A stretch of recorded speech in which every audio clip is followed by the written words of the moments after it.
Вітаю, я Наста, а ты слухаеш Белліт, падкаст пра кнігі і каля кніжныя тэмы. І мае даўнія слухачы кожны раз у пачатку новага месяца чакаюць чарговы выпуск літ-навінаў, але тут нечакана, не паводле раскладу, я вырашыла запісаць такі невялічкі бонусны эпізод. Мне падаецца, што ён будзе не вельмі доўгі, не так як звычайна, не каля гадзіны, я так думаю, хаця я яшчэ не ведаю, бо гэта выпуск без сцэнарыя, і, магчыма, я разгаваруся, і гэты выпуск таксама будзе працягвацца гадзіну. Але я вырашыла запісаць такі невялічкі бонусны эпізод, каб трошкі зноў уліцца ў падкасты, таму што дзесьці каля месяца да папярэдняга выпуска, да пасяджэння сходкі кніжнага клуба Аня Гош, новыя выпускі не выходзілі, і мне вельмі хацелася б апраўдацца максімальна банальна і сказаць, што вы ўсё разумееце, што чэмпіянат Еўропы пачаўся па футболе, важная справа, бо сапраўды, як я ўжо казала ў папярэднім выпуску, 3 матчы на дзень глядзець, гэта няпроста. Але чэмпіянат Еўропы для мяне як быццам бы стаў такой легальнай нагодай, калі можна нічога не рабіць, проста ляжаць на канапе ці сядзець на якім-небудзь утульным лежаку ў фан-зоне дзе-небудзь у горадзе і глядзець футбол. І ў гэты момант як быццам бы усе твае праблемы адступаюць кудысьці далёка, і гэта такі спосаб медытацыі, калі ты назіраеш за мячыкам, фокусуеш свой зрок на ім і ўсё, і нічога іншага няма, і гэта таксама пэўны спосаб перажываць нейкія ментальныя цяжкасці. Таму магу сказаць пра чэмпіянат Еўропы, і гэта будзе адначасова і жарт, і не жарт. Але тым не менш, не хочацца скардзіцца, і проста я не хацела, каб выпускі падкаста гучалі такімі больш сур'ёзнымі. Мне ўсё ж такі хочацца, каб вы чулі мяне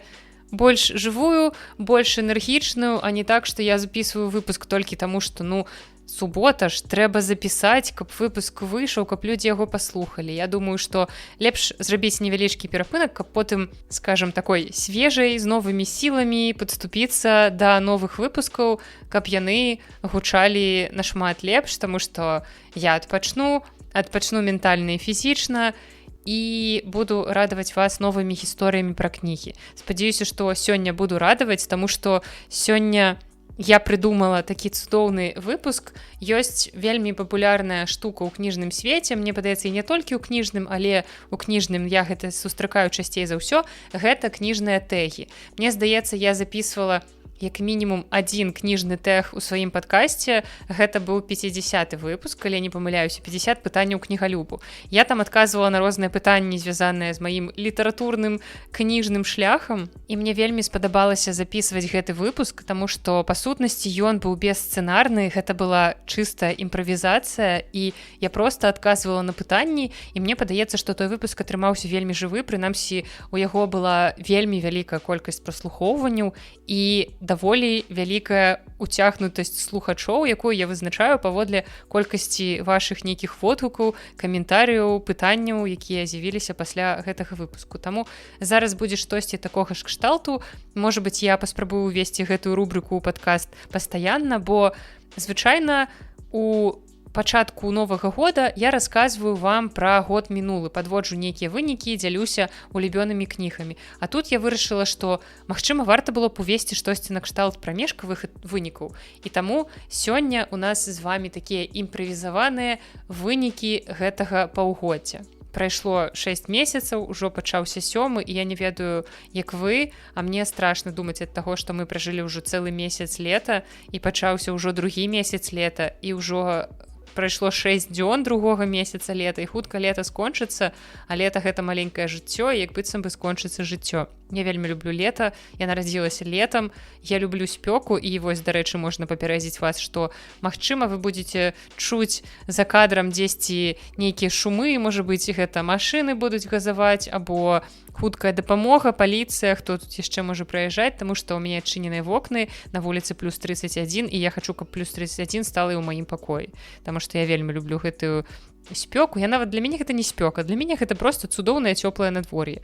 Калі вы слухали выпускі з Будапешта, я думаю, што вы чулі, я кожны раз там спявала оды гэтаму надвор'ю, майму улюбёнаму плюс 30 вышэй. І я ўжо жартавала, што мне падаецца, я у Варшаве адзіны чалавек наогул, якому падабаецца гэтае надвор'е, бо я больш такіх паехаўшых, як вы гэта называеце, не чула. Але вось я трошкі размяла свой артыкуляцыйны апарат, настроілася на тое, што мне давядзецца зараз шмат гаварыць і шмат імправізаваць, і таму пачынаем наш кніжны тэх пад назвай «Вынікі паўгоддзя». І першае пытанне, першая кніга, якую мне трэба выбраць адразу з месца ў кар'ер, гэта найлепшая кніга гэтага паўгоддзя. І я вырашыла тут, што я не буду чытарам, я не буду ўлічваць перачытванні кніг. Таму на гэтым месцы магла б быць кніга «Я прыйду за табой у аўгусце» Камілы Цень, якую я перачытвала зусім нядаўна, пару месяцаў таму, нават запісвала вам чытацкі дзённік для патронаў асобны. І я не буду ўстаўляць гэтую кнігу цяпер сюды, таму што, як быццам бы я яе чытала другі раз, і я ведала, што яна класная, што яна дакладна зробіць мой выхадны лепш. Я яе прачытала, здаецца, за адзін дзень, калі я не памыляюся, у тым чытацкім дзённіку. І таму вырашыла для гэтага пункта падабраць усё ж такі іншую кнігу. І пакуль што за гэтае паўгоддзе насамрэч было не так шмат кніг, якім я паставіла 4,5 і нават 5. Дакладней, наадварот, якім я паставіла 5 і нават 4,5. На 4,5 было не так шмат кніжак, і адна з такіх кніг, якую я магу назваць у гэтым паўгоддзі найлепшай, гэта кніга, пра якую дакладней вы чулі ў мінулым выпуску. Гэта Тадэвуш Даленга Мастовіч, польскі пісьменнік, і ягоны пераклад на беларускую мову зроблены Алесем Емельянавым Шыловічам. Кніга пад назвай «Кар'ера Мікадзіма Дызмы». Гэтая кніга, якую мы абмяркоўвалі ў папярэднім выпуску падкаста, дзе ў нас была сходка кніжнага клуба «Аня Гош». Мы там 1,5 гадзіны задаволена, шчасліва расказвалі пра гэтую кнігу, хвалілі, раілі яе вам, таму не буду зараз падрабязна на ёй спыняцца, адсылаю вас у той папярэдні выпуск падкаста, калі вы яшчэ не паспелі яго паслухаць. Проста скажу, што гэта кніга, з якой можна добра прабавіць час, бо яна адначасова і захапляльная, у ёй такі сюжэт, які трымае вас у напружанні да апошняй старонкі, бо вы не ведаеце, да якога ўзроўню яшчэ можа дайсці наш галоўны персанаж, наколькі ўзровень нахабства ў яго будзе вялікі. Плюс таксама гэта такая кніга, якая не проста забаўляльнае, захапляльнае чытво. Гэта яшчэ і вельмі сур'ёзнае чытво, таму што, нягледзячы на тое, што яна была напісаная цэлае стагоддзе таму, трошкі менш, але дзесьці каля 90 плюс гадоў. І яна, тым не менш, застаецца актуальнай, таму што яна разглядае тыя пытанні, якія і ў наш час цікавяць людзей, і ў наш час існуе такая праблема з людзьмі, якія знаходзяцца не на сваім месцы, не на сваёй пасадзе і атрымалі гэтую пасаду. Яны у выніку абсалютнай выпадковасці. Мне падаецца, што ў любой дзяржаўнай установе, ў нейкім дзяржаўным апараце паўсюль вы можаце знайсці прыклады такіх людзей, якія, не маючы ніякіх асаблівых здольнасцяў, не маючы талентаў, але неяк так волей выпадку, волей лёсу, я не ведаю волей чаго, яны трапілі на гэтае месца, знаходзяцца на ім, займаюць яго і выконваюць сваю працу няякасна. Таму гэтая кніга такое спалучэнне добрай забаўляльнай літаратуры, дынамічнай, прыгодніцкай нават у нейкай ступені літаратуры, і разам з тым літаратуры, якая ў любым выпадку дасць вам магчымасць падумаць, паразважаць над пэўнымі сур'ёзнымі пытаннямі. Таму «Кар'ера Мікадзіма Дызмы», якая выйшла дзесьці ў канцы мінулага года, я, шчыра кажучы, нават не памятаю, гэта было ўжо пасля таго, як я з'ехала ці не, але, карацей, гэтая кніга канца 23-го года выйшла ў выдавецтве Логвіну «Кар'ера Мікадзіма Дызмы» Тадэвуша Даленгі Мастовіча. І адпаведна, раз мы з вами пагаварылі пра найлепшую кнігу, то будзе і найгоршая кніга гэтага паўгоддзя. І зараз мы гаворым менавіта пра мастацкую літаратуру. Наступным пунктам, ужо адразу спойлер, будзе літаратура ў жанры нон-фікшн. І найгоршай кнігай гэтага паўгоддзя стала кніга, зноў жа, яна не такая і дрэнная. Здаецца, не было за гэтае паўгоддзе кніг, якім бы я паставіла менш за 3 балы, каб вы разумелі маю сістэму, хаця, здаецца, я ўжо гаварыла пра яе.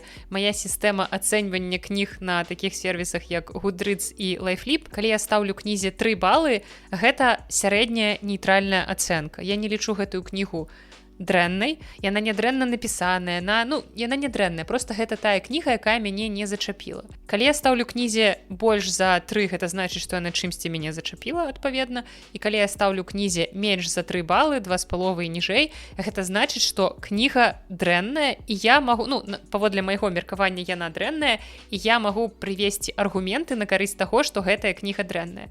Не абавязкова, што гэта нейкія неверагодна аб'ектыўныя аргументы, гэта можа быць чыста маё суб'ектыўнае меркаванне. Напрыклад, мне не спадабалася, як развіўся сюжэт, або калі гэта дэтэктыў, інтрыга была нейкай там не вельмі цікавай, я хутка вызначыла забойцу. Карацей, такія абсалютна суб'ектыўныя рэчы часам даволі аб'ектыўныя. Калі я, як чалавек ўсё ж такі абцяжараны філалагічнай адукацыяй, моя улюбёная фраза, я магу патлумачыць, што не так у гэтай кнізе, дзе яна не так была пабудаваная, дзе аўтар памыліўся ў выпрацоўцы нейкай структуры твора і чаму гэтая кніга не спрацавала, напрыклад, асабіста на мяне.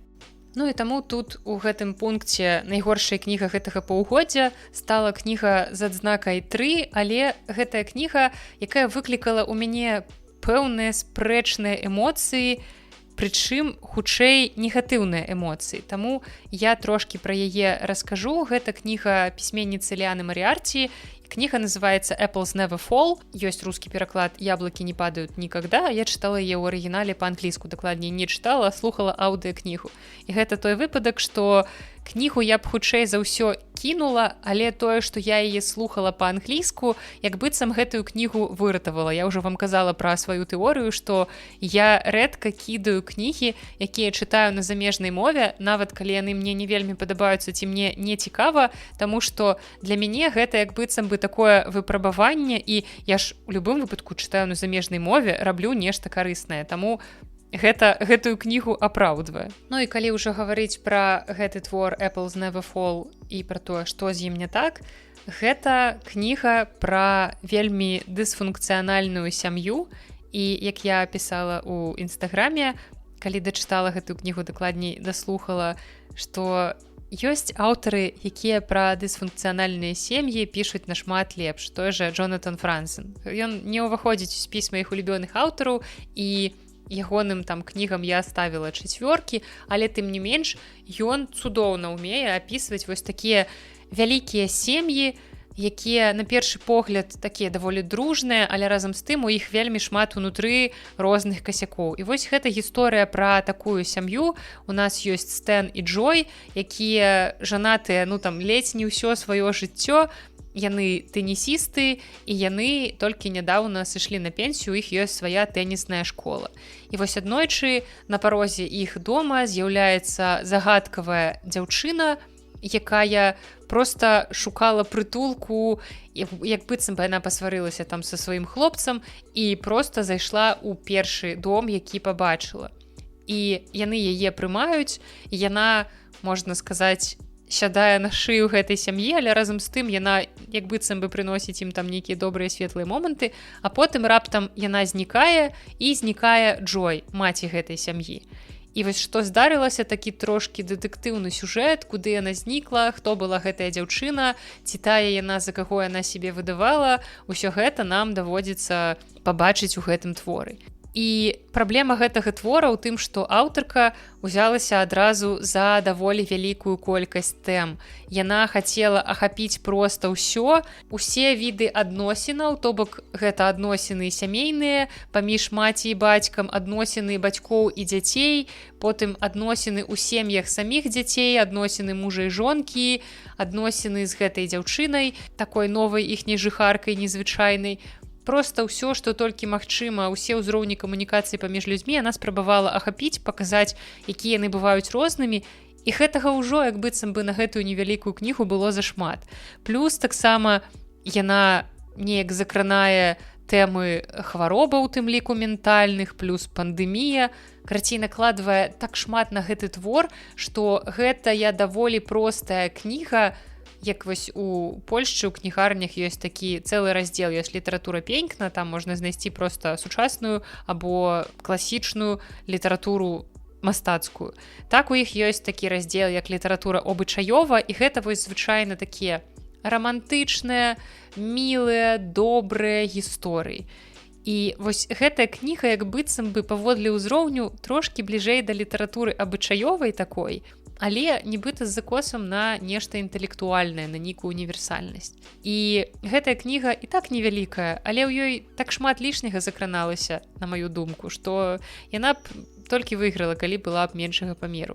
Таму я не вельмі захапілася гэтай гісторыяй, не вельмі у яе ўцягнулася, і таму магу сказаць, што гэта адна з найгоршых кніжак пакуль што прачытаных. Пакуль што не было вось такіх зусім дрэнных, як я ўжо сказала, таму гэтая кніга пакуль што падпадае пад варыянт таго, што мне спадабалася за гэтае паўгоддзе найменш.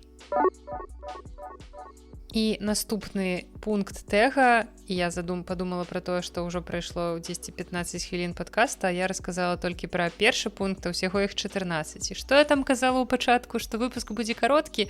Hell no. Карацей, другі пункт — гэта найлепшы і найгоршы нон-фікшн. Спачатку, зразумела, пагаворым пра найлепшы, і сёлета наогул я, на жаль, неяк не так шмат чытаю нон-фікшна, таму што у мяне тут у маёй імправізаванай дамашняй бібліятэцы ў Варшаве не так шмат наогул нон-фікшн кніг. Бо часцей за ўсё я чытаю або нейкі беларускі нон-фікшн, як вы ведаеце, яго не так і шмат, або нон-фікшн па-руску, таму што я цікаўлюся ў нон-фікшне такімі тэмамі, пра якія мне, на жаль, яшчэ трошкі складана чытаць на іншых мовах. Мне прасцей чытаць гэта на маіх родных мовах, на рускай, на беларускай. Але чытаць які-небудзь сур'ёзны касмічны нон-фікшн па-англійску я пакуль толькі вучуся, бо там все ж такі хапае даволі няпростай лексікі. Ну а кнігі па-руску я з сабой сюды не цягнула, і кнігі па-руску я тут не купляю, як вы разумееце. А чытаць нон-фікшн у электронцы мне цяжэй. Карацей, проста мільён адмазак, чаму я сёлета чытаю так мала нон-фікшна, але тым не менш, усё ж такі сёе-тое з нон-фікшна я прачытала у арыгінале па-англійску. І сёння якраз у найлепшым нон-фікшне і ў найгоршым нон-фікшне будуць кнігі прачытаныя па-англійску. І першая кніга, найлепшы нон-фікшн, гэта кніга, якая расказвае пра прышчэпкі. Зараз будзе такая вельмі хісткая, вельмі спрэчная тэма. І гэта кніга Пола Офіта, якая называецца Deadly Choices. Яна таксама ёсць у рускім перакладзе, смертельна апасны выбар называецца. І я вырашыла яе чытаць у арыгінале, таму што там літаральна пару старонак пагартала і зразумела, што ў прынцыпе чытаецца гэта даволі проста, гэта не квантавая фізіка. І гэта кніга, якая адказвае на пытанне, вельмі актуальнае ў наш час, пытанне рабіць прышчэпкі або не рабіць прышчэпкі.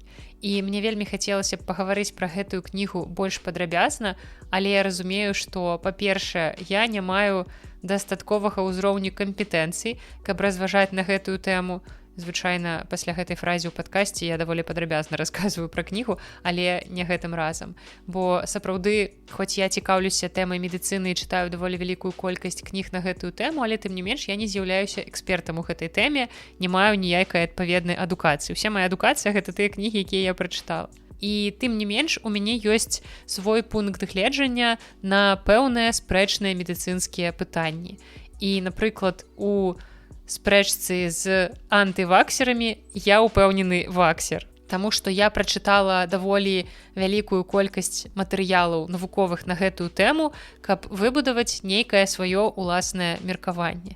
І вось акурат гэтая кніга — гэта яшчэ адзін цвік у труну антываксераў. Як бы іранічна і трошкі па-чорнаму гэта не гучала. Але аўтар у гэтай кнізе, ён уступае ў дыскусію з антываксерамі, ён спрабуе даследаваць усе магчымыя варыянты і ўпэўніць чытача ў тым, што антываксерскі рух заснаваны на непраўдзівых, часам адкрыта, шчыра непраўдзівых фактах. І ўвесь сучасны рух супраць вакцынацыі ўзнік дзякуючы дакументалцыі 1982 года, у якой спрабавалі паказаць сувязь паміж вакцынай супраць коклюша і сур'ёзнымі пашкоджаннямі мозгу. І там пачынаючы з нейкіх прыпадкаў, заканчваючы вельмі значнымі сур'ёзнымі парушэннямі, якія немагчыма спыніць ці неяк вылечыць, выправіць. І староннікі сувязі паміж вакцынацыяй вось гэтымі пашкоджаннямі спасылаюцца на тое, што існуе вялікая колькасць сем'яў, чые дзеці вельмі моцна пацярпелі пасля незапланаваных прышчэпак. І наш аўтар Пол Офіт прапаноўвае вельмі падрабязнае тлумачэнне таго, як адбылася вось гэтая эвалюцыя поглядаў антываксераў. Ён паказвае даследаванні, якія правялі, каб развеяць усе гэтыя абвінавачванні прышчэпак у тым, што яны выклікаюць найбольш распаўсюджаны міф, што прышчэпкі выклікаюць аўтызм. Даказана, што гэта не так. І у тым ліку аўтар у гэтай кнізе прыводзіць велізарную колькасць доказаў на карысць таго, што гэта няпраўда. І ў той жа час у антываксераў ёсць свой доказ, які базіруецца на поўнай хлусні. І вось акурат пра гэтую хлусню, пра тое, адкуль гэта нарадзілася і адкуль гэта пайшло, аўтар расказвае ў гэтай кнізе. Ён даследуе вытокі антываксерскага руху, якія пачаліся яшчэ ў пачатку 19 стагоддзя ў Великабрытаніі і, на жаль, працягваюцца да нашага часу. І зноў жа, я кажу, што гэта тэма даволі спрэчная, таму мне не хацелася б уздымаць гэтую спрэчку, хто за, а хто супраць, але як у чорным жарце, чым больш антываксераў, тым менш антываксераў. Вось такім чорным, непрыгожым, неталерантным гумарам я скончу гаворку пра гэтую кнігу, але сапраўды гэтая кніга стала пакуль што найлепшай з таго нямногага нон-фікшну, які я прачытала за гэтае паўгоддзе.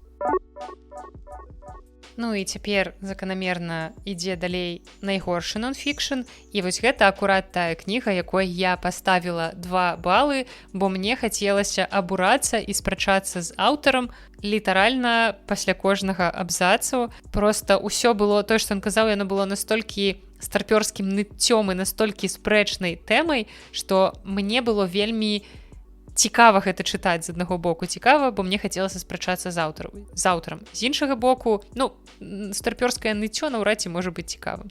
Таму гэта кніга, якая называецца «The End of Absence», яе напісаў Майкл Харрис, і таксама гэтую кнігу можна знайсці ў рускім перакладзе пад такой вельмі дзіўнай назвай, як звычайна расійскія лакалізатары. Кніга называецца «Со всеми і ні з кем». І паводле гэтай назвы можа ўзнікнуць адчуванне, што ты зараз будзеш чытаць нейкі нон-фікшн псіхалагічны пра адносіны. Ніякіх абсалютна іншых думак у маёй галаве не было, калі я пабачыла гэтую назву. І тым не менш, гэтая кніга, якая у сваёй ідэі закранае даволі важную і цікавую тэму. Гэта тэма пра тое, што мы, па сутнасці, апошняе пакаленне ў гісторыі, якое памятае, якім было жыццё да інтэрнэту, да мабільных тэлефонаў з выхадам у інтэрнэт. І як быццам бы наше жыццё пасля з'яўлення інтэрнэту змянілася вельмі хутка, вельмі значна, але аўтар толькі ные пра тое, што ўсё змянілася ў дрэнны бок. У кнізе прыводзіцца вельмі шмат прыкладаў таго, як тэхналогіі змянілі наша жыццё, але ўсе гэтыя прыклады выглядаюць неверагодна негатыўнымі. Там ёсць главы на абсалютна розныя тэмы, якія як быццам бы не звязваюцца ў нейкую адну тэму. Ёсць глава пра тое, што булінг у інтэрнэце гэта дрэнна. Окей, мы гэта ведаем. Ёсць главы пра тое, як нейкія сервісы, дзе мы можам пакідаць свае водгукі на абсалютна ўсё, напрыклад, Goodreads, дзе мы можам пакідаць водгукі на кнігі, або Rotten Tomatoes, дзе мы можам пакідаць водгукі на кнігі. Вось як гэтыя сервісы, даючы выказвацца любым людзям, абсалютна рандомным, якія не маюць нейкай спецыяльнай прафесійнай адукацыі, як яны выказваюцца на гэтых сервісах, і як гэта падрывае аўтарытэт прафесійных крытыкаў і, можна сказаць, пазбаўляе іх нейкай улады. Так гэта не праблема інтэрнэта, гэта праблема таго, што ў наш час ніхто не лічыцца з аўтарытэтамі, і аўтарытэты больш не аўтарытэты. Я не магу сказаць, добра гэта ці дрэнна, але для аўтара гэта адназначна дрэнна, і ён выключна ные на гэтую тэму. Таксама ёсць глава пра онлайн-знаёмствы, і ён там таксама пастаянна ные пра тое, што онлайн-знаёмствы робяць нас нейкімі павярхоўнымі. Прычым, дарэчы, цікавы факт пра тое, наколькі важна чытаць кнігі ў арыгінале, а не ў рускім перакладзе, што ў рускім выданні адсутнічае цэлая глава, якая прысвечаная гомасексуалам і спосабам, якімі яны знаходзяць адзін аднаго, спосабам, якімі яны знаёмяцца. Я адразу згадваю кнігу «Сказкі на ноч для юных бунтарак», калісьці выходзіла такая кніжка, было некалькі частак. У Расіі гэта кніга для дзяўчат, але не абавязкова, таксама яе можна было чытаць і хлопцам, у прынцыпе, ніякіх гендерных раздзяленняў, проста гэта такі зборнік гісторыі пра розных знакамітых жанчын, якія чагосьці значнага дасягнулі. І вось у гэтай кнізе ў рускім выданні проста прыбралі цэлую главу, якая была прысвечаная дзяўчынцы трансгендеру. Бо не, расійскія дзеці пра такое ведаць не могуць, а цяпер яшчэ і у іх ёсць спецыяльныя законы, паводле якіх дзеці гэтага ведаць не могуць. Ну, але гэта ўжо як бы іх праблемы. Вяртаючыся да кнігі. Тут сапраўды шмат вельмі дзіўнай інфармацыі, напрыклад, аўтар там спрабуе сам неяк абмяжоўваць сябе ў карыстанні інтэрнэтам, ён спрабуе перачытваць «Вайну і мір», потым ён там у главе цэлы месяц не правярае электронную пошту, і я думаю, ну класна, калі ты па працы можаш сабе дазволіць такое рабіць, не ўсе людзі ў прынцыпе могуць.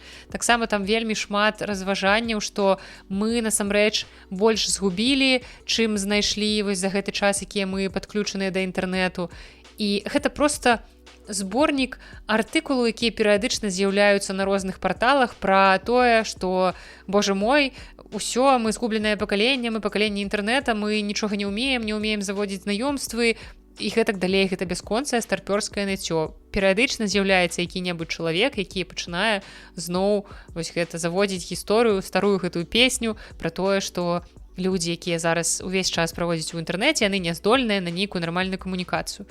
Так, ёсць людзі, якія на яе не здольныя, але ёсць людзі, якія на яе здольныя, і раней у часы да інтэрнэту таксама былі людзі не здольныя на камунікацыю, але па нейкіх іншых прычынах, то бок гэта не залежыць ад тэхналогій, гэта ўсё роўна збольшага залежыць ад нейкай чалавечай прыроды. Таму гэтая кніга, ну, такое разважанне пра лічбавыя тэхналогіі, але з ухілам у нейкі больш негатыўны бок. І аўтар спрабуе часам быць даволі аб'ектыўным, паглядзець на сітуацыю з розных бакоў, але тым не менш яўна у яго ёсць, прасочваецца гэта нейкая настальгія па тых часах дзяцінства, калі людзі камунікавалі ўжывую, калі дзеці бегалі на дзіцячай пляцоўцы, гуляліся, калі памяць людзей была лепш, таму што тэлефоны даводзілася запісваць ці запамінаць. Ты, ну, зараз, калі спытаеш у каго-небудзь са сваіх знаёмых, наўрад ці хтосьці трымае ў галаве шмат тэлефонных нумароў, бо навошта? Ну і як быццам бы гэта неяк негатыўна ўплывае агулам на нашу памяць. Але відаць, што ён спрабаваў неяк зрабіць гэтую кнігу цікавай, добра працаваў над нейкім фактычным матэрыялам, але тым не менш, галоўнае маё ўражанне, якое сфарміравалася ўжо літаральна там з першых старонак гэтай кнігі, гэта тое, што ён проста ные. Ён вельмі ж негатыўна выказваецца на тое, што людзі сталі неўважлівымі адзін да аднаго, што дэградуе, як я ўжо казала, наша памяць, нашыя веды, таму што цяпер жа ўся інфармацыя даступная ў інтэрнэце, і па сутнасці нам не трэба нічога запамінаць, і нам не трэба трымаць у галаве шмат, бо мы ў любы момант можам атрымаць да гэтага доступ. І зноў жа я не магу сказаць, што гэта дрэнна, бо людзі цяпер развіваюць сваю памяць нейкімі іншымі спосабамі, і новыя нейронныя сувязі выпрацоўваюць іншымі нейкімі варыянтамі. Таму гэтая кніга па сутнасці у ідэі сваёй была добрая, але аўтару не ўдалося неяк пераступіць праз сябе, праз нейкае сваё старпёрскае ныццё. Я зноў жа не перастану паўтараць гэтую фразу, але яна, мне падаецца, ідэальна акрэслівае гэтую кнігу. І таму атрымалася ўсё даволі сумна і даволі беспрасветна. Але мне падаецца, што людзі перажылі вельмі шмат. Калісьці перажылі мы тое, што з'явілася пісьменства, што з'явіліся нейкія новыя спосабы, развіваліся тэхналогіі, і мне падаецца, што наяўнасць інтэрнэту мы таксама неяк перажывём і будзем нармальна, цудоўна жыць. І проста гэта такая асаблівасць кожнага пакалення, што яно кажа, дакладней, у гэтым пакаленні знаходзіцца такая праслойка людзей больш сталага ўзросту, якія кажуць, што раней было лепш, трава была больш зялёная, людзі больш чулыя адно да аднаго, людзі мелі лепшую памяць і гэтак далей. заўжды будуць такія людзі, якія будуць так казаць. І таму да гэтага трэба ставіцца нармальна, і тэхналогіі да наяўнасці такіх людзей не маюць ніякага дачынення, бо заўжды знойдуцца нейкія рэчы, якімі гэтыя людзі будуць незадаволеныя і будуць казаць, што а раней без гэтых рэчаў было лепш. Ну, такія пэўныя лудзіты ў нейкім сэнсе. Але мы не можам іх асуджаць, проста мне было чытаць гэтую кнігу нецікава, мне хацелася палемізаваць з аўтарам, я з ім абсалютна не згодная, таму гэтая кніга атрымлівае ад мяне ганаровую 2 і трапляе пакуль што ў найгоршы нон-фікшн гэтага паўгоддзя. Наступны пункт пастараюся пра ім прабегчыся хутка, таму што па сутнасці ў мяне нічога пад яго і не трапляе. Гэта будзе пункт пра прачытаныя цыклы, найлепшы пачаты цыкл. Сёлета я пачынала і скончыла толькі адзін кніжны цыкл, дакладней, два кніжныя цыклы, але ні адзін, ні другі я не магу назваць найлепшымі, таму што яны абодва атрымалі ад мяне не найвышэйшую адзнаку. Напрыклад, цыкл «Вольнеры» Валерія Гапеева, гэта такое падлеткавае фэнтэзі, я ацаніла даволі высока, але не магу сказаць, што гэтая кніга мне неверагодна запомнілася. Я буду ўсім яе горача раіць і магу назваць сярод найлепшых кніг, прачытаных сёлета за гэтае паўгоддзе. І таксама гэта цыкл Віктара Мэтаса, трылогія дэтэктыўная, таксама гэтая кніга, якую наогул я не буду згадваць у падкасці, бо яна мне не падаецца вартай вашай увагі. Таму пра цыклы гаварыць нічога не буду, як і пра найгоршы пачаты цыкл, таму што, зноў жа, я нічога такога асабліва дрэннага з цыклаў і асабліва не пачынала. Магу згадаць толькі, мабыць, цыкл вельмі папулярнага польскага пісьменніка Рэмігіуша Мроза, які называецца, я не ведаю нават як называецца цыкл. Першая кніга называецца «Бэхавіорыста». І там галоўны герой, які мае вось гэтую прафесію бэхавіорыста, ён паводле паводзінаў людзей вызначае іхнія асаблівасці, штосьці кшталту прафайлера ў крыміналістыцы. І гэта быў такі цыкл, пра які, зноў жа, мне не хочацца шмат гаварыць, не хочацца ў падкасці на ім засяроджвацца і неяк падрабязна вам пра яго расказваць. Таму з цыкламі вось так. Гэтае пытанне закрыем такім чынам. Далей будзе такое пытанне, у якім вам давядзецца гугліць, таму што будзем гаварыць пра вокладкі. Трэба мне вам расказаць пра найлепшую і найгоршую вокладку. І з найлепшай было даволі проста, таму што гэта кніга мяне зачапіла сваёй вокладкай.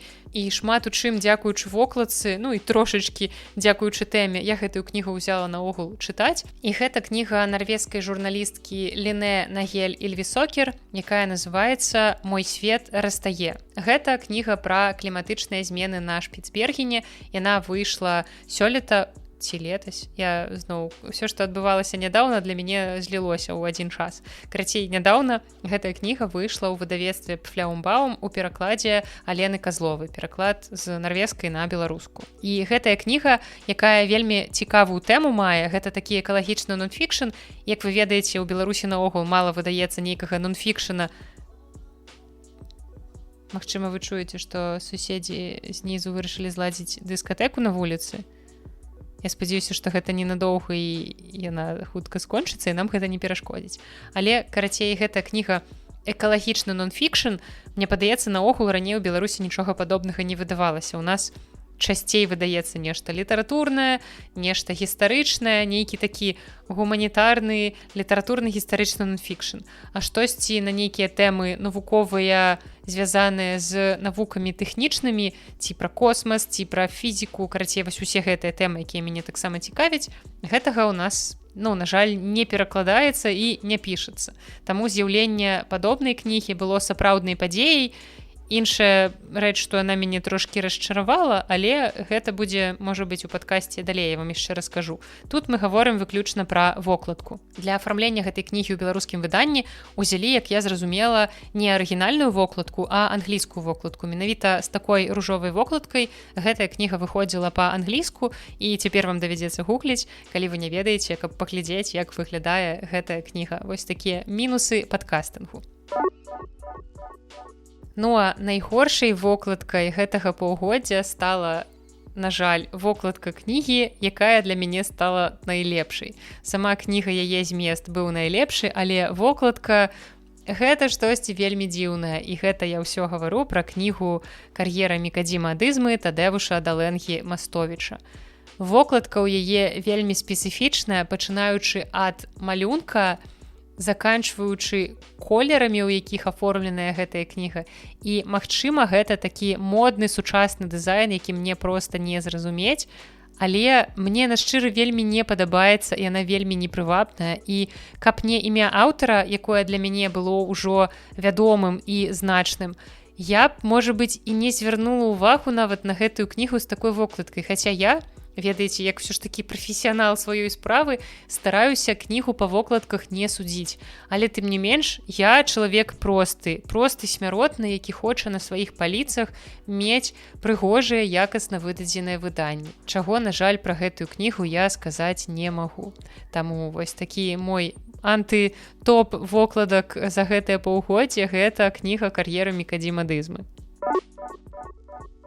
Далей мы пагаворым пра самую эмацыянальную і самую нудную кнігу. І самая эмацыянальная у маёй галаве ўзнікла адразу, проста ўсплыла ў галаве назва кнігі, і потым я яшчэ пагартала так проста для прыстойнасці свой спіс кніг, прачытаных у гэтым паўгоддзі, каб паглядзець, можа быць, было штосьці іншае, але не, нічога больш эмацыянальнага не было, таму у нас на гэтым месцы застаецца другі том сагі «Гарэзлівы пацалунак» Евы Вайтоўскай. Называю гэтую кнігу сагай, таму што гэта было штосьці неверагоднае, гэта быў проста атракцыён, амерыканскія горкі пачуццяў, таму што гэтая кніга, якая падлеткавая кніга, яна маладзёжны раман, напісаны для людзей, якія вучацца ў школе, заканчваюць, паступаюць в універсітэт, але ты ў свае 30 гадоў чытаеш гэтую кнігу, як быццам бы ты пражываеш гэты час разам з персанажамі.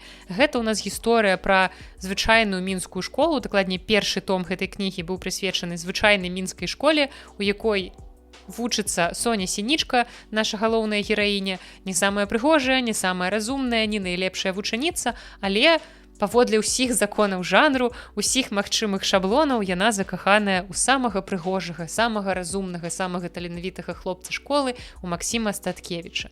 І усе адносіны, усе інтрыгі, якія плятуцца вакол іх, гэта тое, што становіцца галоўнай тэмай першай кнігі і таксама другой кнігі. І гэта кніга проста перапоўненая эмоцыямі, калі ты 30гадовая цётка сядзіш і рэальна адчуваеш сябе цёткай, таму што табе хочацца крычаць на гэтых герояў, табе хочацца з імі спрачацца. Часам ты ўключаеш галаву і разумееш, дакладней, выключаеш галаву і свой розум, і ўключаеш эмацыйны складнік і разумееш, што ты ж тое ж самае рабіў у дзяцінстве, ты ж тое ж самае рабіў падлеткавыя гады, і паводзіў сябе дакладна так жа. Таму аўтарка проста філігранна гуляецца з нашымі пачуццямі, прымушаючы нават дарослых суперажываць героям.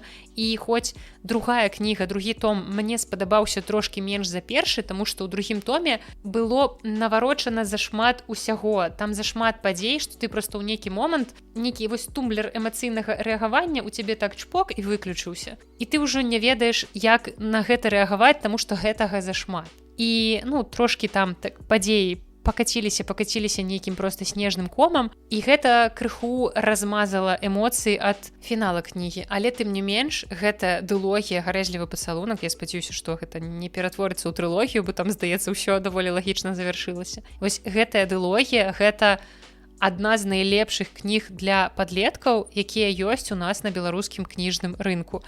Для падлеткаў менавіта рэалістычнага кірунку, не фэнтэзі, не магія, не фантастыка, нічога такога. Вось абсалютна рэалістычны, школьны, потым універсітэцкі раман. Гэта цудоўна, горача раю падлеткам гадоў з 14, горача раю іх бацькам, якія таксама згадаюць, што гэта такое вучыцца ў школе і тварыць розную дзіч. Вось, іншым словам, паводзіны гэтых персанажаў гэтай кнігі апісаць немагчыма, але як вы чуеце па маім апісанні, і калі вы слухалі пасяджэнне нашага КК Нягош, якое выклікала даволі шмат спрэчных каментарыяў адносна таго, як мы абмяркоўвалі гэтую кнігу, то вы можете бачыць, што сапраўды кніга падалася мне даволі эмацыянальнай. А самай нуднай я магу назваць кнігу польскага аўтара Якуба Жульчыка, якая называецца «Інфармацыя звротна». Гэта кніга на якую я мела пэўныя надзеі, тому што яна тут літаральна паўсюль, хаця яна выйшла некалькі гадоў таму, але зараз адбылася экранізацыя ад Netflix, і таму кніга ў кінавокладцы літаральна на ўсіх паліцах кнігарняў была. Я не стрымалася, я купіла гэтую кнігу, прачытаўшы яе апісанне, я зразумела, што гэта, магчыма, будзе нешта цікавае. Гэта гісторыя алкаголіка, у якога раптоўна знікае сын. І вось далей перад намі паўстае ўсё жыццё гэтага чалавека, як ён прыйшоў да такога жыцця алкагалічнага, што здарылася з ягоным сынам, і гэта было так нецікава. Адзінае, што мяне парадавала ў гэтай кнізе, гэта тое, што я расчытала ў ёй адсылку на іншы даволі знакаміты твор польскай літаратуры. І для мяне гэта было такім вельмі важным крокам, таму што я не здзіўляюся, калі я ў беларускай літаратуры знаходжу адсылкі на нейкія іншыя творы беларускай літаратуры. Я не здзіўляюся, калі ў нейкай сусветнай і замежнай літаратуры я знаходжу адсылкі на розныя іншыя знакамітыя класічныя творы літаратуры, таму што, як бы я вучылася на гэта шмат гадоў ва універсітэце. Літаратуразнаўства вучылася расчытваць усе гэтыя адсылкі, алюзіі і гэтак далей.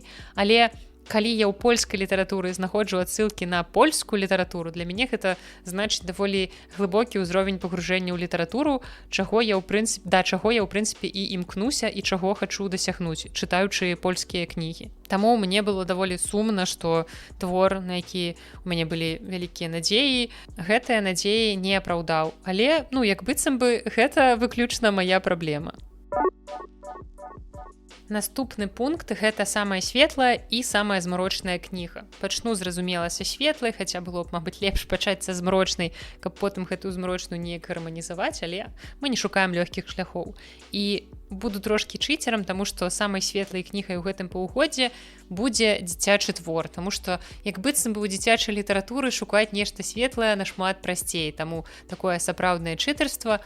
І тут я згадаю кнігу, якая нядаўна выйшла ў нашым выдавецтве Янушкевіч, якая, мне падаецца, прайшла трошкі незаўважанай. Мне хацелася, каб большая колькасць людзей звярнула на яе ўвагу, большая колькасць чытачоў, якія маюць каля сябе сваіх маленькіх чытачоў, таму што гэта цудоўная кніга вам на лета. І гэта кніга Эльгі Паповай, якая называецца «Мора ў горадзе». І гэтую кнігу праілюстравала сама аўтарка, і гэта вельмі прыгожая блакітная кніга, якая і назвай, і карцінкамі адсылае нас у тыя бесклапотныя часы, калі мы ездзілі ў адпачынак на мора. Калі вы ездзілі, вядома, магчыма, у вас бесклапотныя часы выглядалі трошкі па-іншаму, але для мяне мора заўжды было чымсьці такім вельмі прыемным, нейкай такой узнагародай за пражыты год, калі мы з бацькамі ехалі летам на мора. І гэта цудоўная кніга пра тое, што мору таксама часам трэба адпачываць. І мора выправілася ў падарожжа ў горад. Хлопчык, які ездзіў з бацькамі на курорт, забраў з сабой у вядры гэтае мора і павёз яго ў горад. І там яно стала разам з ім хадзіць у школу, вучыцца, адкрываць для сябе новы свет. Але зразумела, што ў гэты час людзі, якія прывыклі, што яны жывуць у прыморскім горадзе і адчувалі сябе з гэтай прычыны шчаслівымі, у пэўнай ступені будавалі сваю ідэнтычнасць вакол таго, што яны жывуць у прыморскім горадзе, раптам апынуліся без мора. І сталі шукаць гэтае мора, сталі яго выклікаць, калі знайшлі, пісаць яму сумныя лісты, маўляў, мора, давай вяртайся, ніяк, мы ж прыморскі горад, што мы будзем рабіць без мора, мы станем звычайным абсалютна горадам без мора.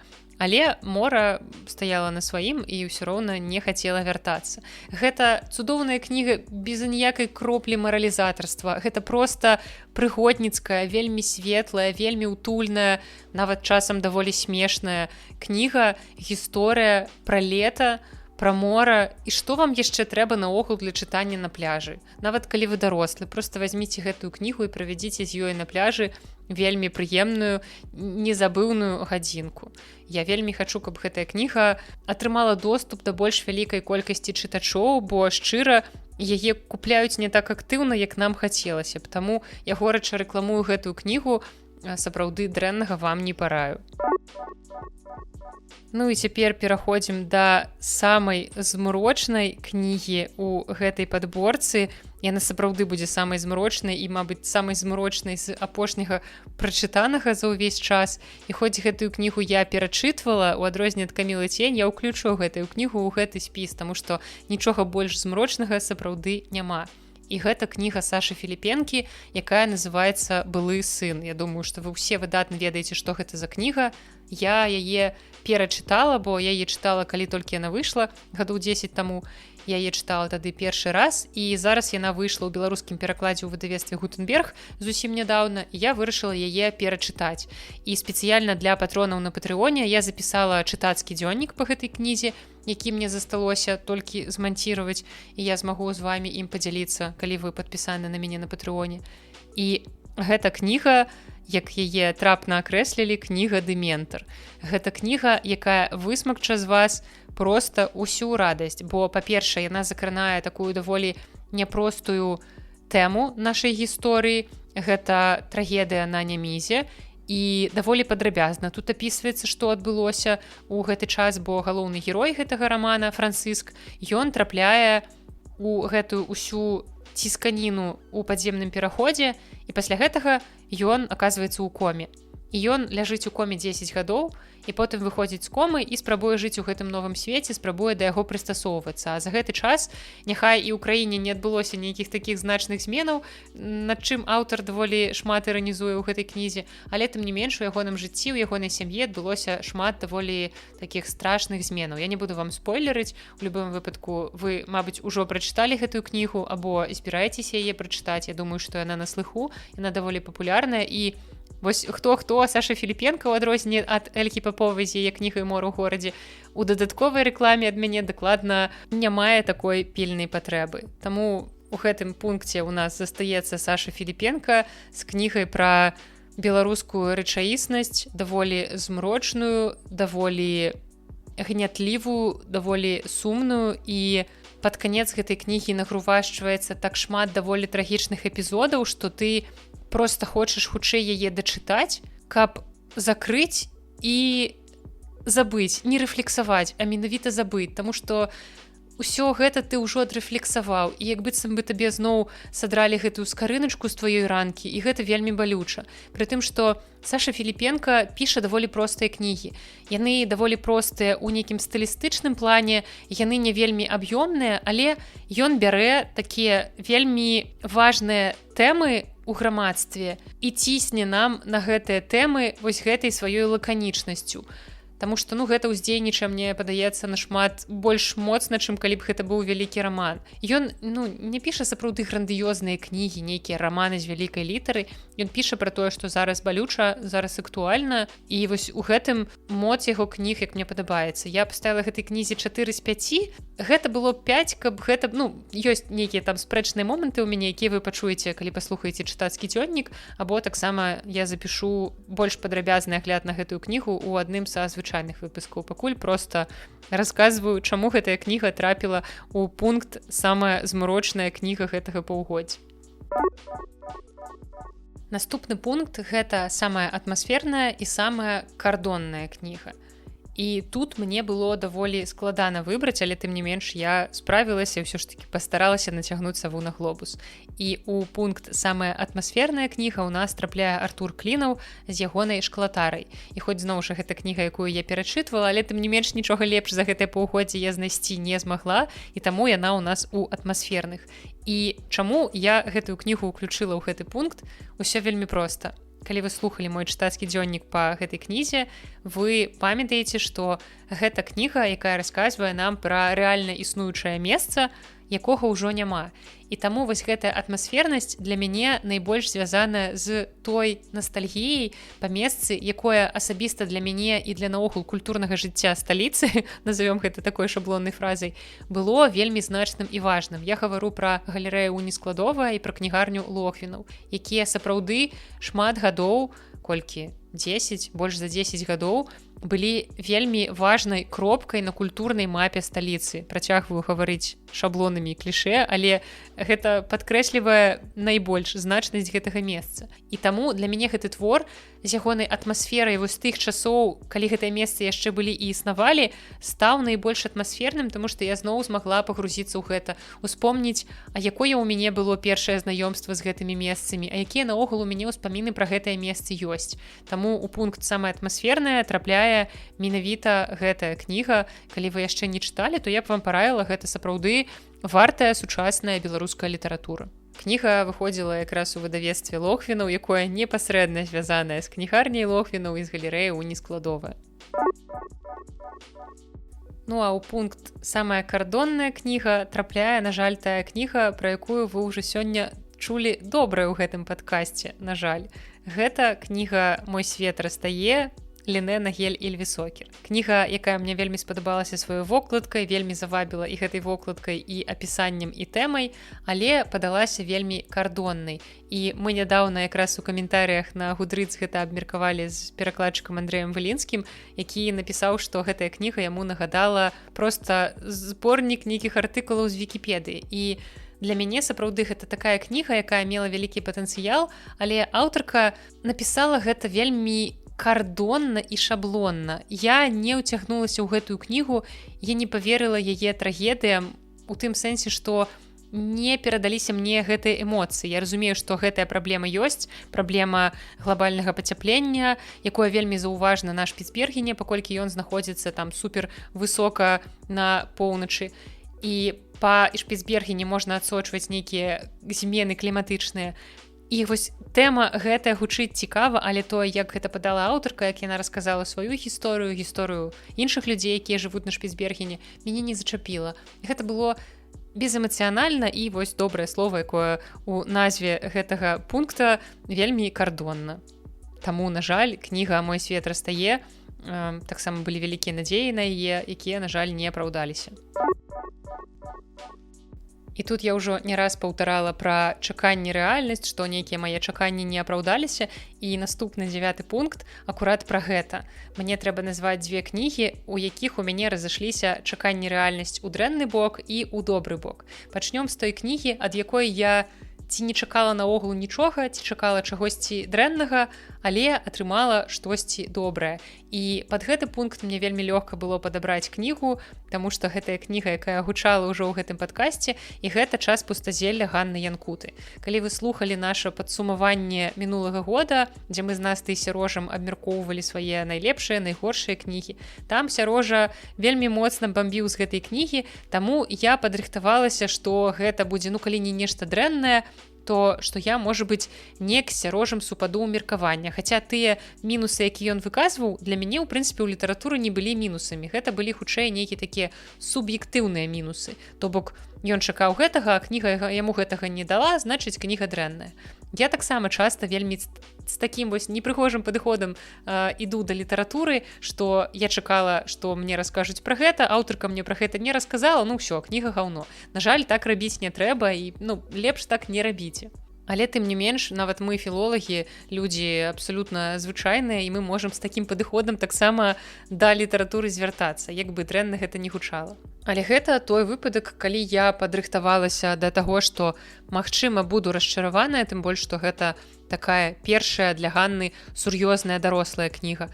Але я абсалютна не была расчараваная. Я не магу сказаць, што я закахалася ў гэтую кнігу з першых старонак, але я правяла з ёй некалькі цудоўных дзён, якія з нацяжкай можна назваць цудоўнымі, таму што я хварэла, у мяне была высокая тэмпература, але тым не менш я прачытала гэтую кнігу з асалодай, у некаторых момантах нават з вялікай асалодай. Так, у мяне ёсць пэўныя пытанні, якія я агучу, калі буду рабіць агляд на гэтую кнігу, але тым не менш яна мне хутчэй спадабалася, чым наадварот. Таму тут той выпадак, калі чаканне рэальнасць разышліся і ў нашмат лепшы бок.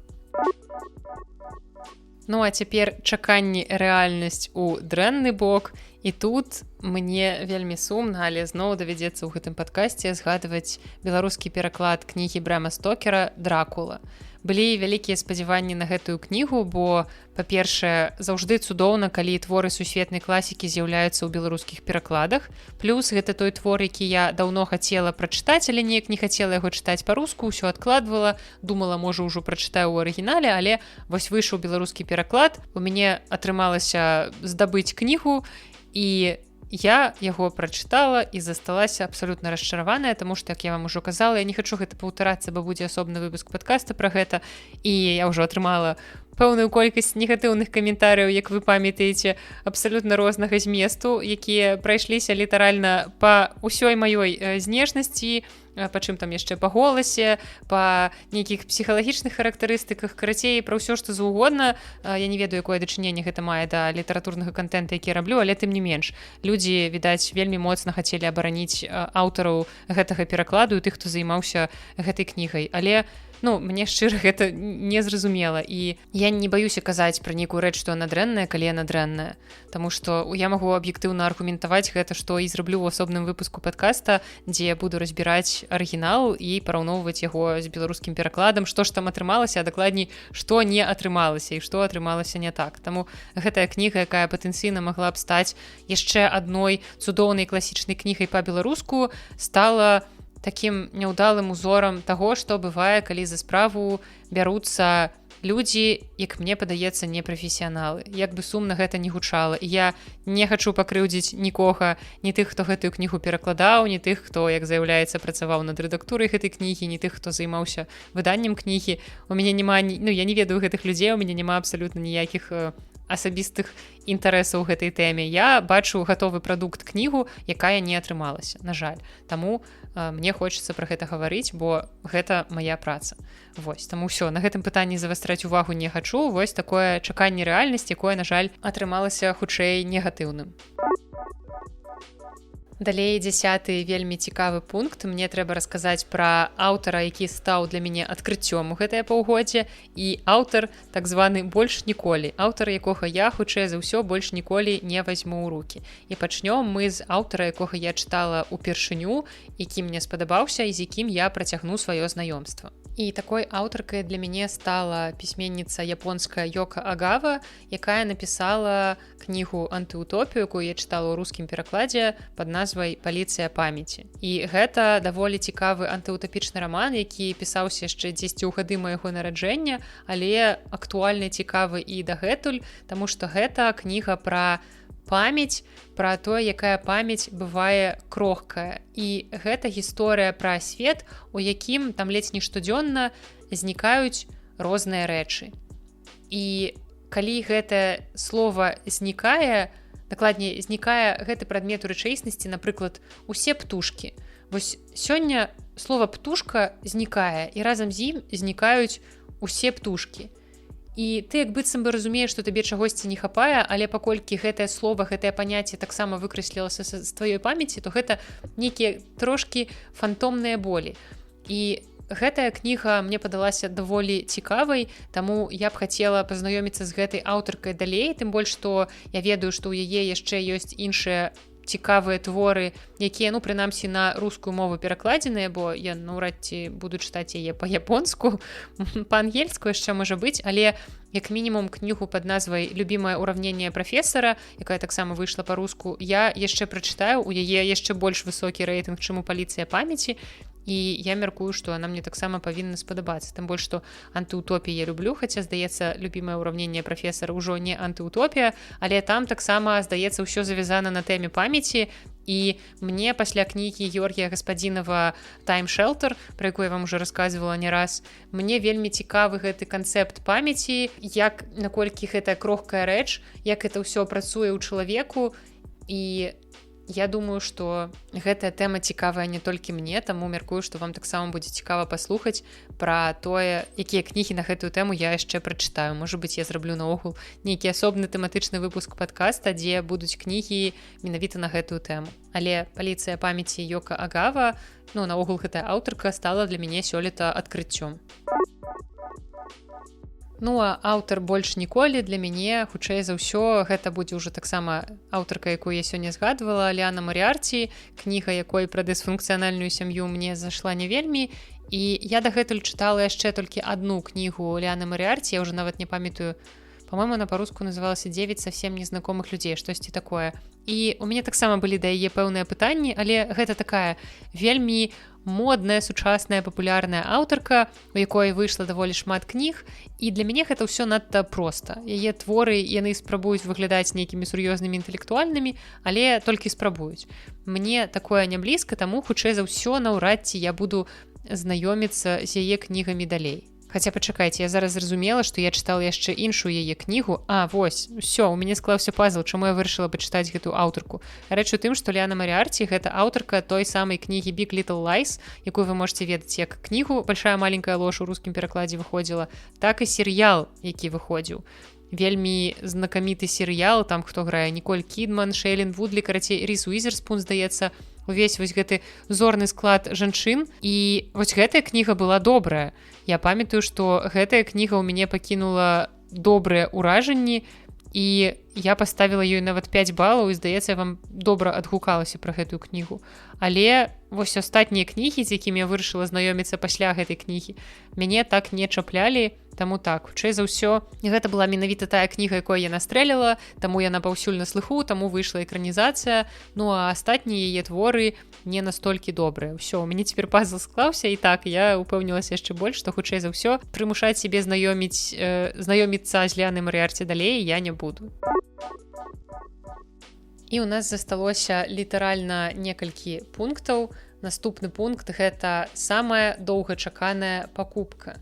Кніжная пакупка, зразумела. І для мяне, вось я зараз гляджу на свае кніжныя паліцы, зараз я пагляджу на кніжныя паліцы, якія прямо перада мной за маім ноутбукам. А цяпер я звярну ўвагу на тыя паліцы, якія ў мяне за спінай.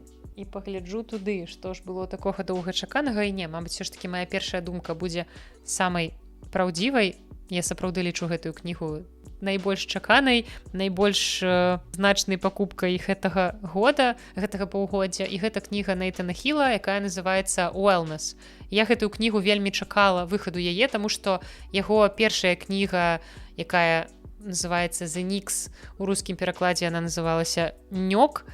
Вось гэтая кніга была адной з найлепшых прачытаных у нейкі там з папярэдніх гадоў, і таму я вельмі чакала яго новую кнігу, тым больш, што апісанне мне вельмі спадабалася. І я яе чамусьці не купіла ў арыгінале, але я пабачыла сёлета, што выйшла польскае выданне і вырашыла чытаць гэтую здаравенную таміну па-польску. І таму «Wellness» Нейтана Хіла, які также па-польску і называецца «Wellness», я назову самай доўгачаканай кніжнай пакупкай. Ну а цяпер пункт, гэта кніга, якую я пачала чытаць адразу пасля пакупкі. І такая кніга таксама ёсць, я таксама не буду доўга думаць, я згадаю першую ж кнігу, якая прыйшла ў галаву, бо гэта было зусім нядаўна, і гэта кніга аднаго з маіх улюбёных сучасных польскіх пісьменнікаў, якога завуць Якуб Мałecki, і кніга, якая называецца «Коровуд». І гэта яго новая кніга, якая выйшла літаральна нядаўна. Я адразу пайшла па яе ў кнігарню, і таму што ў кнігарні яшчэ да таго ж была акцыя, там другая кніга, здаецца, мінус 50%. Я купіла гэтую кнігу і яшчэ адну кнігу. І вось гэтую ж кнігу, яна не вельмі аб'ёмная, там 200 з нечым старонак, даволі вялікі шрифт. Я яе купіла, прынесла дадому і адразу ж пачала чытаць. Такое бывае даволі рэдка, але вось сёлета, прынамсі з гэтай кнігай, так і здарылася. Я яе прачытала, і я пакуль што не вельмі разумею, адкуль у яе такі высокі рэйтынг. Гэта ўсё той жа Мałecki, якога я люблю. Гэтая кніга, ў прынцыпе, прыйшлася мне даспадобы, але не на такі вялікі рэйтынг. Я спрабую пакуль зразумець, трошкі асэнсаваць феномен папулярнасці гэтай кнігі, пра якую ўсе гавораць адразу пасля выхаду яе. Мне трэба яшчэ трошкі з гэтым пражыць, трошкі пачытаць пра гэтую кнігу, магчыма, паслухаць нейкіх польскіх кніжных блогераў, і ўжо тады я змагу даць нейкі свой разгорнуты водгук на гэтую тэму. Але гэта не тое, што я там зараз паслухаю нейкія хвалебныя водгукі, пераўпэўнюся і скажу, што гэта найлепшая кніга гэтага года і наогул у свеце. Не, гэта так не працуе, у мяне ёсць сваё меркаванне, якое ўжо склалася. Мне проста цікава, што на гэты конт думаюць іншыя, і цікава проста параўнаць мае ўражанні з ўражаннямі іншых, і ўжо потым на гэтай аснове зрабіць нейкі водгук больш разгорнуты. А яшчэ, ведаеце, кожны раз, калі я записываю падкаст, у мяне ёсць такая спакуса запісаць сябе на відэа, каб потым хаця б урывачак вам паказаць, таму што мой унутраны італьянец падчас запісу падкаста прачынаецца і пачынае весці сваё найбольш актыўнае жыццё, бо ён, мне падаецца, спіць увесь астатні час, бо ў жыцці я так шмат не жестыкулюю. Я не разумею, чаму я жестыкулюю так шмат пры запісе падкаста. Магчыма, таму што мяне ніхто не бачыць, і гэта мне дапамагае неяк сканцэнтравацца, сфокусавацца, асабліва калі я імправізую, то я зусім шмат машу рукамі. і добра, што ніхто мяне не бачыць, бо гэта выглядае вельмі дзіўна, але сапраўды нейкі такі ўнутраны італьянец у маім падкасцерскім жыцці прысутнічае.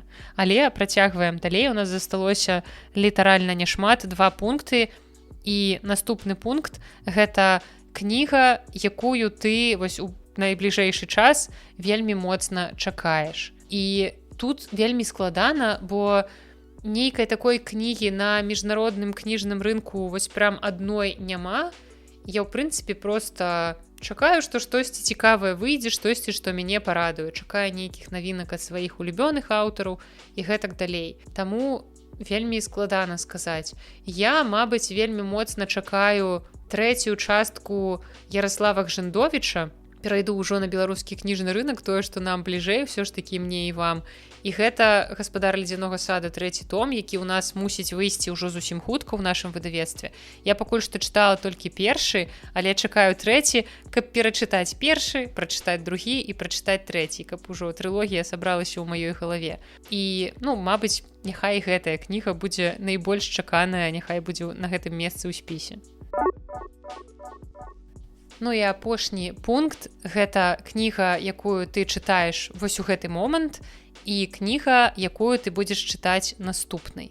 І, як звычайна, я чытаю адразу некалькі кніг, і адна кніга, якую я чытаю ў папяровым выглядзе, і гэта літаральна там мне засталося старонак 20, кнігі Пола Мюррэя, якая называецца «The Bee Sting». Гэта кніга, якая трапіла ў кароткі спіс букераўскай прэміі, таму я ёй зацікавілася, але гэтая кніга, якая так бадзёра пачыналася, і 650 старонак было мне даволі нудна. Дакладней, першыя старонак 100-150 мне было даволі весела, а потым пачалося ўсё нуднае, і зноў жа хацелася кінуць гэтую кнігу, але я чытала яе ў арыгінале, чытаю, таму я яе не кінула. Як шмат кніжак былі выратаваныя менавіта тым, што я чытала іх не на сваіх родных мовах. Гэта прям страшна падумаць.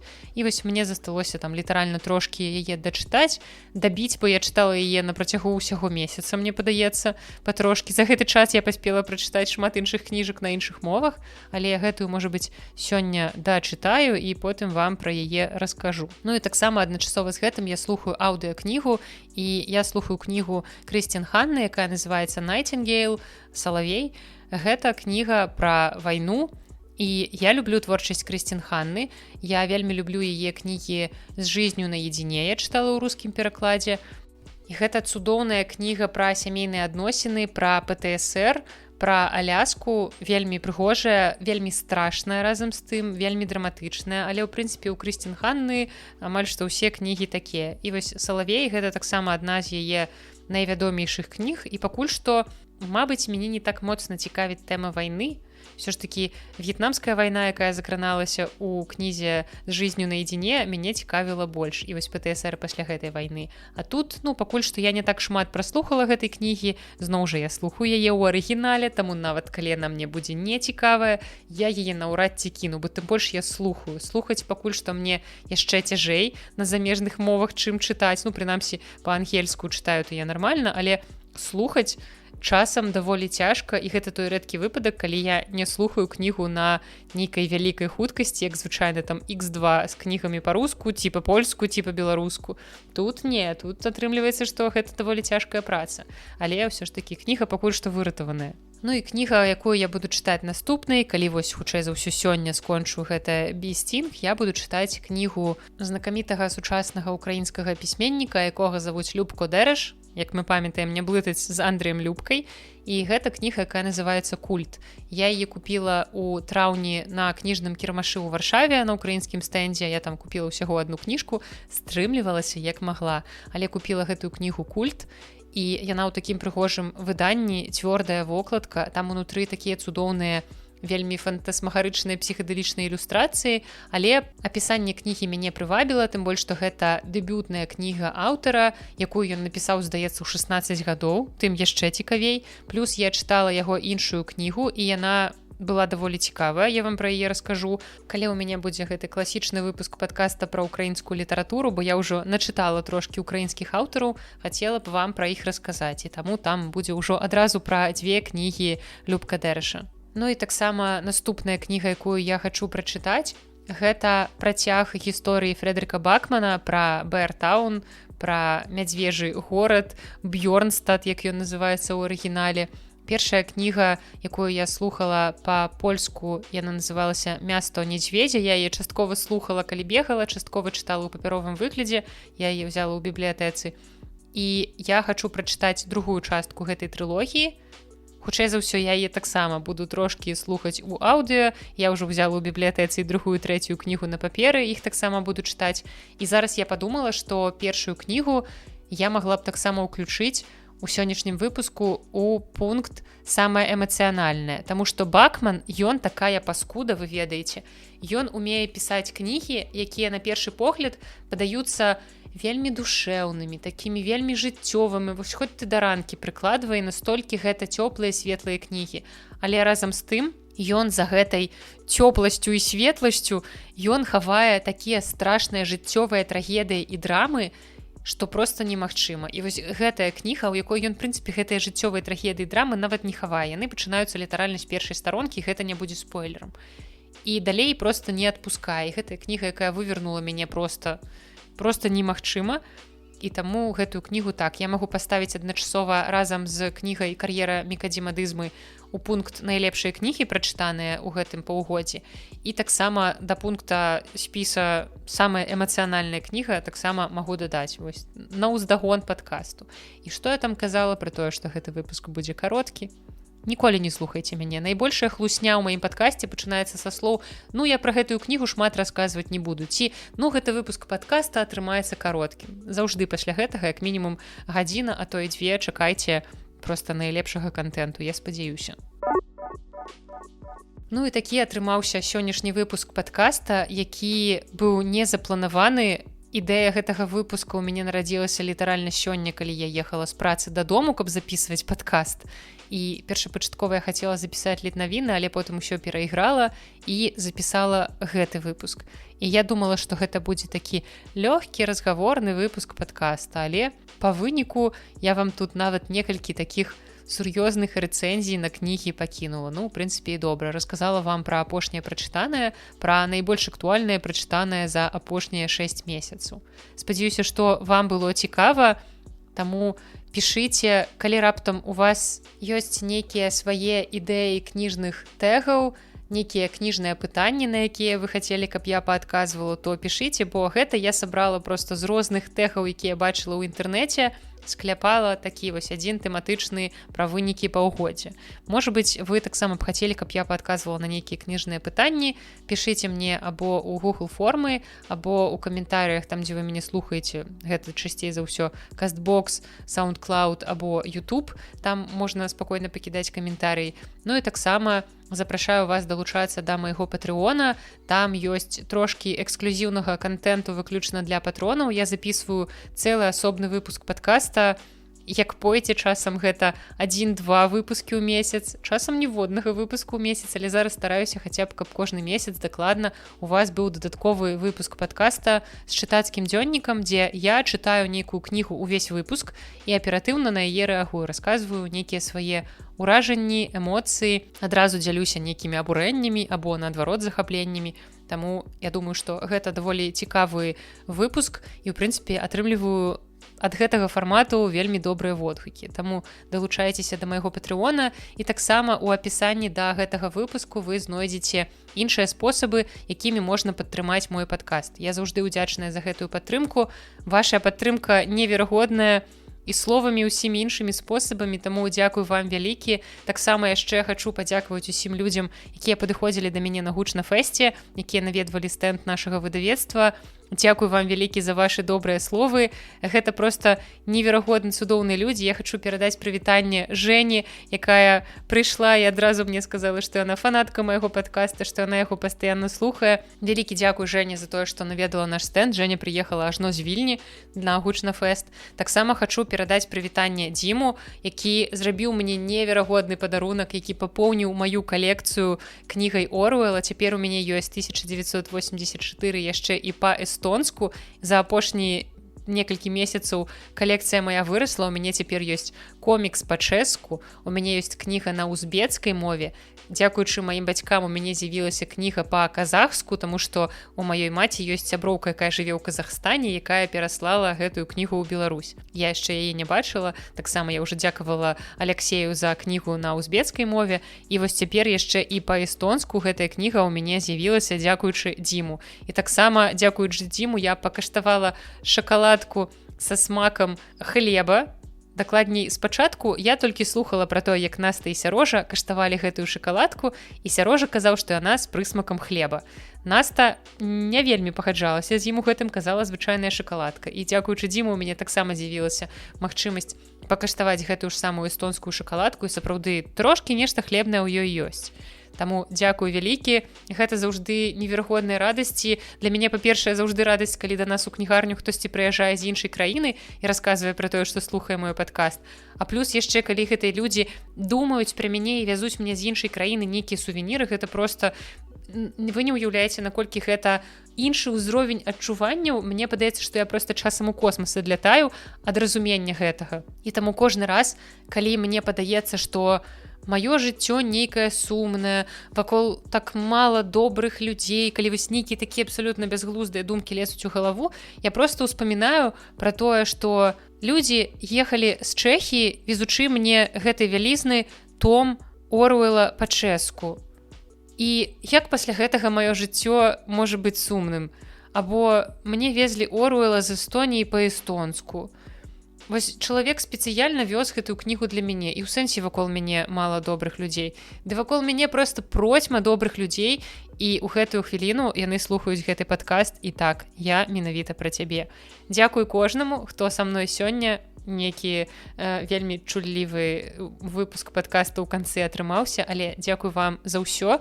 Проста мне часам пасля нейкіх доўгіх перапынкаў у падкасце патрэбен такі выпуск, у якім я буду гаварыць вам шмат розных мілых і бязглуздых рэчаў, таму што гэта вось такая моя патрэба, такі мой ментальны запыт на ментальнае здароўе вось у гэты момант. Выказваць падзяку і дзякаваць усім людзям, якія мяне падтрымліваюць. Таму ўсё, заканчваю гэтую бязглуздую частку дыгрэсіі. Дзякуй вам за тое, што былі са мной. На сёння гэта ўсё. З вами была Наста і падкаст Белліт. Да сустрэчы.